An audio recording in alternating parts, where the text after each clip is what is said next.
So we're going to talk about individual patient data or IPD meta-analysis. So before we talk about IPD data meta-analysis, we'll talk about aggregate data meta-analysis. And this is something you've probably heard about before. Aggregate data basically means summary data from each study. So here on the screen, as you can see, you've got study 1, study 2, study 3.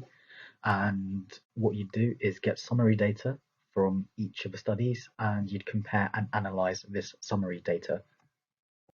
Where an individual patient data meta-analysis varies from that is that you request the individual patient data from the investigators that did all of the studies that you're comparing.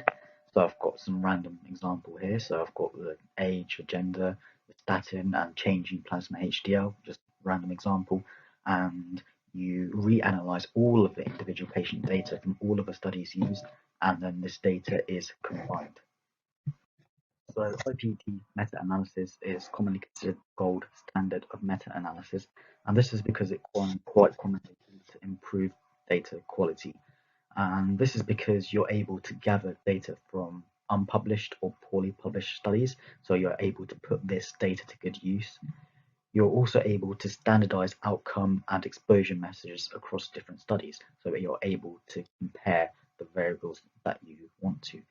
You're able to also reduce the heterogeneity between studies, which allows for more effective comparison.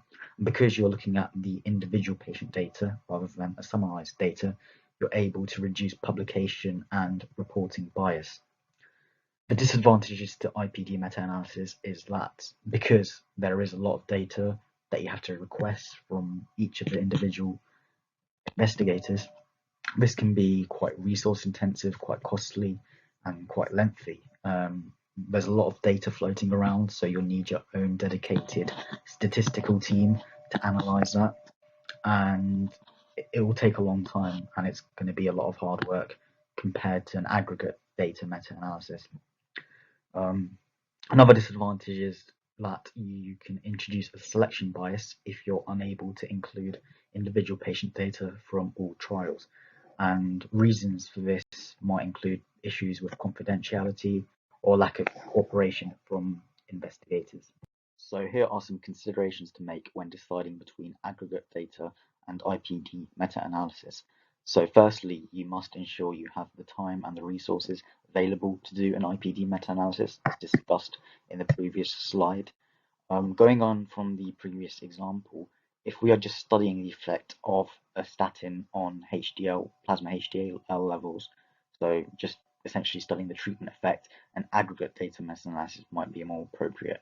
Whereas if your research question is something a bit more complex, such as the effect of different types of statins on various patient subgroups, an IPD could potentially be more appropriate.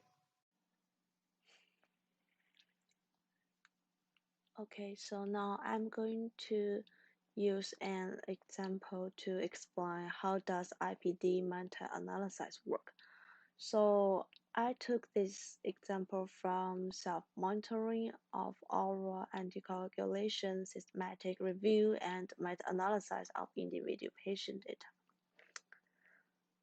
First of all, the author searched related literatures on oral anticoagulate self-monitoring in InBase and Medline databases, and screened them according to the inclusion criteria. 21 literatures meet the inclusion criteria. Due to the difficulty in obtaining data from 10 studies, 11 literatures were included in the end. Second, contact and obtain support from the original authors of these studies and provide data on individual cases, such as random data, age, treatment indications, type of care, and demographic and pathological characteristics such as quality of life and treatment protocol, time of death, and time of onset of bleeding symptoms. In the step 3, and the author took survival curve and hazard ratio program, which is a SAS application was used for meta-analysis for single case data. And baseline data such as age, type of care, gender, and self-monitoring program were analyzed using SPSS for subgroup analysis. And the ratios and confidence interval, which is CI, were combined using statistics effects models.